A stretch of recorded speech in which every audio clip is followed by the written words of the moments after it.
कैसे हो दोस्तों? 5 मिनट बीटेक चैनल में आपका स्वागत है। तो चलिए आज डाइव करते हैं वर्चुअल वर्ल्ड्स की जियोमेट्री में और देखते हैं कि ये अमेजिंग डिजिटल दुनिया बनती कैसे है। Let's jump right in. So have you ever stopped to think, जो आपका फेवरेट गेम कैरेक्टर है, इतना हाई डिटेल, या वो सुपर रियलिस्टिक कार आखिर है क्या? मतलब स्क्रीन पे तो बिल्कुल असली लगती है, राइट? पर कंप्यूटर की नज़र से वो है क्या चीज़? चलो आज इस मिस्ट्री को सॉल्व करते हैं। ओके, सो वर्चुअल वर्ल्ड्स में आप जो कुछ भी देखते हो ना, आई मीन लिटरली एनीथिंग, एक बिल्डिंग, एक character, even a small prop, ये सब एक ही फाउंडेशन पे खड़ा है। और उस फाउंडेशन का नाम है geometric models. Think of them as the basic ingredients for all of virtual reality. तो सवाल ये है कि आखिर ये जियोमेट्रिक मॉडल है क्या चीज़? सिंपल सा आंसर है, ये किसी भी ऑब्जेक्ट की शेप का एक मैथमेटिकल डिस्क्रिप्शन है। मतलब ये कंप्यूटर को नंबर्स में बताता है कि कोई चीज दिखेगी कैसे। इसके बिना ना तो शेप्स बन सकती हैं, ना फिजिक्स काम करेगी, और ना ही एनिमेशन, कुछ भी पॉसिबल नहीं है। You can say it's the blueprint of the entire virtual world. देखो, हर कॉम्प्लेक्स चीज छोटी छोटी सिंपल चीजों से ही बनती है ना? तो वर्चुअल ज्योमेट्री का जो सबसे छोटा, सबसे फंडामेंटल एलिमेंट है, वो है एक point. A point is just a position in 3D space, और कुछ नहीं। सोचो, एक कमरे में एक लैंप कहाँ रखा है, उसकी एग्जैक्ट लोकेशन, बस वही है एक point, a single coordinate. Okay, so अब हमारे पास पॉइंट्स हैं, सो व्हाट्स नेक्स्ट? बहुत सिंपल, कोई भी दो पॉइंट्स को कनेक्ट कर दो और बैम, आपको मिल गया एक लाइन सेगमेंट। यही लाइन सेगमेंट्स ऑब्जेक्ट्स के एजेस बनते हैं, यानी उसके किनारे। जब भी आप किसी 3D मॉडल का वायर फ्रेम व्यू देखते हो ना, तो आप एक्चुअली इन्हीं हजारों लाखों लाइन सेगमेंट्स को देख रहे होते हो। अब इन लाइन सेगमेंट्स को आपस में जोड़ो तो क्या बनेगा? एक पॉलीगॉन, राइट? और 3D ग्राफिक्स की दुनिया में किंग ऑफ ऑल पॉलीगॉन्स है द ट्राइंगल। अब आप सोचोगे, ट्राइंगल ही क्यों? वेल, इसका रीजन सिंपल है। ये सबसे सिंपल और सबसे स्टेबल शेप है।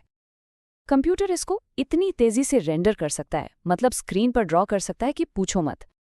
सच कहूं तो हर कॉम्प्लेक्स सरफेस इन ही छोटे छोटे ट्राइंगल से बनती है। ऑलराइट, सो अब तक हमने पॉइंट्स, लाइंस और ट्रायंगल्स यानी प्रिमिटिव्स को समझ लिया, लेकिन एक मिनट, इन छोटे छोटे ट्रायंगल्स से इतने कॉम्प्लेक्स डिटेल कैरेक्टर्स कैसे बन जाते हैं? वेल, यहाँ पे पिक्चर में आता है mash.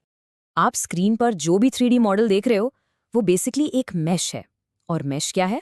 It's a collection of thousands, sometimes even millions of polygons, जो सब आपस में जुड़कर एक सरफेस बनाते हैं। So that game character you love, that awesome sports car, सब कुछ एक मैश ही है। और ये भी इंटरेस्टिंग है कि मैश दो टाइप के हो सकते हैं। पहला है रेगुलर मैश। इसमें सारे पॉइंट्स बिल्कुल इवनली स्पेस्ड होते हैं, एक परफेक्ट ग्रिड की तरह। बट ज्यादातर कॉम्प्लेक्स मॉडल्स यूज करते हैं इररेगुलर मैश। यहाँ क्या होता है कि जहाँ ज्यादा डिटेल की जरूरत है, जैसे कैरेक्टर का चेहरा, वहाँ पॉलीगॉन्स बहुत पास पास बिल्कुल डेंस होंगे। और जहाँ कम डिटेल है, जैसे उसकी शर्ट का बैक साइड, वहां दूर दूर। ये टेक्निक परफॉर्मेंस को ऑप्टिमाइज करने के लिए एब्सोल्युटली क्रूशियल है। सो ठीक है, हमने मॉडल तो बना लिया, but now for the next big question. Game की दुनिया में ये मॉडल रखा कहाँ जाएगा? उसका पोजीशन क्या होगा? वो किस तरह फेस करेगा? इन सब चीजों के लिए यूज होते हैं coordinate systems. Okay, first up we have object space. इसको आप लोकल स्पेस भी कह सकते हो। सोचो, जब एक आर्टिस्ट एक मॉडल बनाता है ना, तो वो उसके अपने ही एक छोटे से वर्ल्ड में बनता है। उस वर्ल्ड का सेंटर होता है 000। उस टाइम मॉडल को बाहर की दुनिया से, गेम वर्ल्ड से कोई लेना देना नहीं होता। It's in its own personal bubble, its own personal space. फिर क्या होता है? उस ऑब्जेक्ट को उसके पर्सनल स्पेस से निकालकर पूरे गेम वर्ल्ड में रखा जाता है, और इसे कहते हैं world space. Basically game engine model को उसके ऑब्जेक्ट स्पेस से उठाता है और सीन में एक पर्टिकुलर कोऑर्डिनेट पर प्लेस कर देता है। फॉर एग्जाम्पल, एक कार को स्ट्रीट पर पॉइंट 10, 5, 0 पर रखना। यही स्टेप उसकी फाइनल पोजीशन और ओरिएंटेशन डिसाइड करता है। ऑलराइट, सो हमने मॉडल बनाना सीख लिया, उसे प्लेस करना सीख लिया, but is a mesh of triangles always the best way? The answer is not always. कुछ खास कामों के लिए जो प्रोफेशनल्स हैं ना, वो कुछ अलग और काफी पावरफुल टेक्निक्स यूज करते हैं। एक ऐसी ही एडवांस टेक्निक है बाउंड्री रिप्रेजेंटेशन, जिसे शॉर्ट में बी रेप कहते हैं। देखो, ये ट्रायंगल्स पे फोकस नहीं करती, इसके बजाय ये ऑब्जेक्ट की आउटर स्किन को मैथमेटिकली डिफाइन करती है, उसके परफेक्ट कर्व्स, उसके स्मूथ सर्फेसेस, उसके शार्प एजेस, सब कुछ। ये मेथड इतना ज़्यादा प्रिसाइज होता है कि इसे रियल वर्ल्ड इंजीनियरिंग और प्रोडक्ट डिज़ाइन वाले कैड सॉफ्टवेयर में यूज़ किया जाता है। और दूसरी सुपर कूल टेक्निक है कंस्ट्रक्टिव सॉलिड ज्योमेट्री या CSG। इसको आप डिजिटल लेगो ब्लॉक्स की तरह सोचो। आप सिंपल शेप्स लेते हो, जैसे क्यूब, स्फीयर, सिलेंडर, और उन पर कुछ सिंपल ऑपरेशंस अप्लाई करते हो।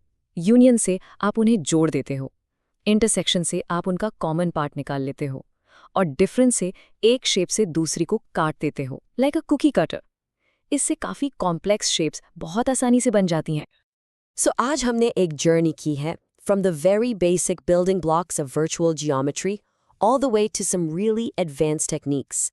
अब वक्त है इन सब को एक सिंगल पावरफुल आइडिया में समेटने का। So what's the big idea? The final takeaway वो ये है कि मैं कह रहा हूँ हर कॉम्प्लेक्स 3D मॉडल, चाहे वो कितना भी फोटो रियलिस्टिक क्यों ना लगे, फंडामेंटली वो सिंपल ज्योमेट्रिक प्रिमिटिव से ही बना है। Points, lines and triangles, that's it. यही पूरे वर्चुअल यूनिवर्स का फाउंडेशन है। तो अब जब आप इस फंडामेंटल ज्योमेट्री को समझ गए हो, just take a moment and think, इन्हीं सिंपल रूल्स को यूज करके आगे वर्चुअल रियलिटी में क्या-क्या क्रिएट करना पॉसिबल हो सकता है। The possibilities are truly endless. अगर आपको वीडियो पसंद आए तो वीडियो को लाइक और चैनल को सब्सक्राइब करना ना भूलें। मिलते हैं अगली वीडियो में।